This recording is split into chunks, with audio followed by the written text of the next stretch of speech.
சோளிங்கர் கோயிலை பற்றி தெரிஞ்சுக்குவோம்.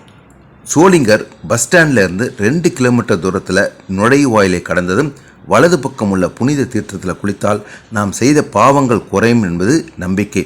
குளித்துவிட்டு ஈரத்துணியுடன் அருகில் உள்ள ஆஞ்சநேயர் கோயிலை தரிசனம் செய்துவிட்டு ரோப்பே கார் மூலம் 10 நிமிஷத்தில் மலை உச்சியில் அமைந்துள்ள யோக நரசிம்மரை தரிசனம் செய்யலாம்.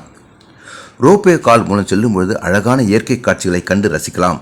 ரோப்பே கார் போய் வருவதற்கு 100 ரூபாய் கட்டணம் வசூலிக்கிறாங்க. அன்னதானமும் வழங்குறாங்க.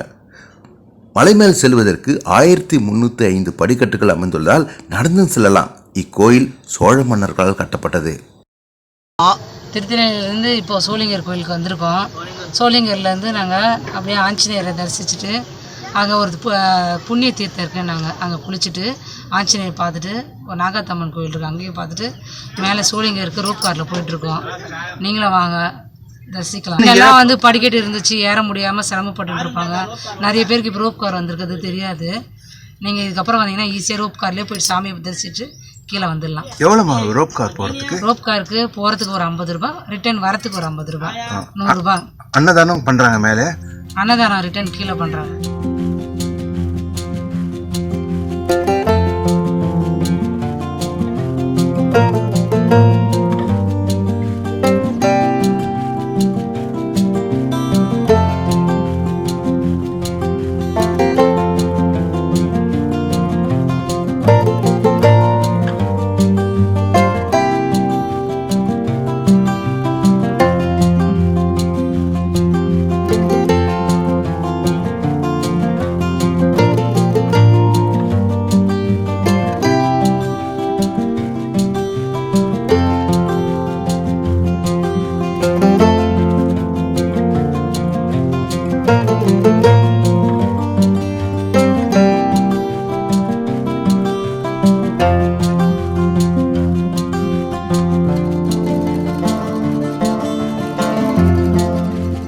ரோப் கார்லேருந்து இப்போ நம்ம மேலே வந்திருக்கோம். மேலேருந்து அதுக்கு மேலே கோவிலுக்கு போகிறதுக்கு ஒரு 100 படிக்கட்டு இருக்குது. அதுக்கு கூட பார்த்தீங்கன்னா உங்களுக்கு லிஃப்ட்டு தனியாக வச்சுருக்காங்க.